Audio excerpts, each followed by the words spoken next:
ನಮಸ್ಕಾರ ಎಲ್ಲರಿಗೂ. ಎಲ್ಲ ದಿನ ಥರ ಇವತ್ತು ನಾನು ಎದ್ದು ಬೆಳಗ್ಗೆನೇ ಬೇಗ ಫ್ರೆಶ್ ಅಪ್ ಆಗಿ ಎಲ್ಲ ಕ್ರೀಮ್ಸ್ ಹಚ್ಕೊಂಡು ಹೋಗಿ ನೋಡಿದ್ರೆ ಮಳೆ ಬಂದು ತುಂಬ ಗೊಜ್ಜೆ ಆಗಿಬಿಟ್ಟಿತ್ತು. ರನ್ನಿಂಗ್ ಪ್ಯಾಂಟ್ ಕೂಡ ಸಿಗಲಿಲ್ಲ ಅಂತ ಯಾವುದೋ ಒಂದು ಹಾಕ್ಕೊಂಡು ಹೊರಟೆ.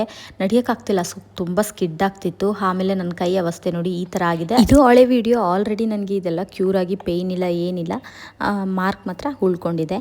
ನನ್ನ ಲಾಂಗ್ ವಿಡಿಯೋದಲ್ಲಿ ಅಪ್ಲೋಡ್ ಆಗಿದೆ, ಬೇಕಾದರೆ ನೋಡಿ ಇಂಟ್ರೆಸ್ಟ್ ಇದ್ದರೆ. ಇನ್ನು ವಾಕಿಂಗ್ ವಿಷಯಕ್ಕೆ ಬಂದರೆ ರಾತ್ರಿ ಎಲ್ಲ ಮಳೆ ಬಿದ್ದು ಚೆನ್ನಾಗಿ ಗೊಜ್ಜೆ ಆಗಿಬಿಟ್ಟಿತ್ತು. ಈ ಥರ ಇದ್ದರೆ ಆಗಲ್ಲ ಅಂತ ನಾನು ಈ ಸ್ಪಾಟ್ ಇದೆಯಲ್ಲ, ಎಲ್ಲರೂ ಎಕ್ಸಸೈಸ್ ಮಾಡ್ತಾರೆ. ಆ್ಯಕ್ಚುಲಿ ಮಳೆ ಬಿದ್ದಿದ್ದರಿಂದ ಯಾರೂ ಬಂದಿದ್ದಿಲ್ಲ.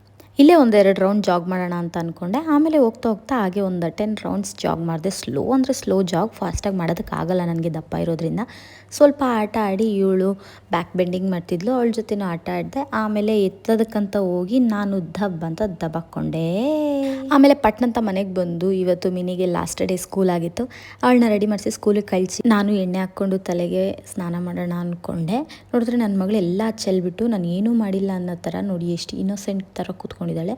ಇದೊಂದು ಐಡಿಯಾ ನಮ್ಮಮ್ಮ ಹೇಳ್ಕೊಟ್ಟಿದ್ದು. ಯಾವುದಾದ್ರೂ ಒಂದು ಹಿಟ್ಟು ತಗೊಂಡು, ಗೋಧಿ ಹಿಟ್ಟಾಗಿರಲಿ ರಾಗಿ ಹಿಟ್ಟಾಗಿರಲಿ, ಎಣ್ಣೆ ಆದಮೇಲೆ ಸ್ಟೈನ್ ಮೇಲೆ ಈ ಥರ ಹಾಕಿದ್ರೆ ತುಂಬ ಚೆನ್ನಾಗಿ ಹೋಗ್ಬಿಡುತ್ತೆ. ನಾನು ಆಗಾಗ ಈ ಥರ ಟಿಪ್ಸ್ ಕೊಡ್ತಾ ಇರ್ತೀನಿ, ಅದನ್ನು ಮಿಸ್ ಮಾಡ್ಕೋಬಾರ್ದು ಅಂದರೆ ನನ್ನ ಚಾನಲ್ಗೆ ಸಬ್ಸ್ಕ್ರೈಬ್ ಮಾಡಿಕೊಂಡು ಎಲ್ಲ ವೀಡಿಯೋಸ್ನ ನೋಡಿ ನಾನು ಗ್ರೋ ಆಗ್ತೀನಿ. ಜೊತೆಲಿ ನಿಮಗೂ ಟಿಪ್ಸ್ ಸಿಗುತ್ತೆ. ಮತ್ತೆ ಸಿಗ್ತೀನಿ, ಅಲ್ಲಿವರೆಗೂ ಟೇಕ್ ಕೇರ್, ಬಾಯ್.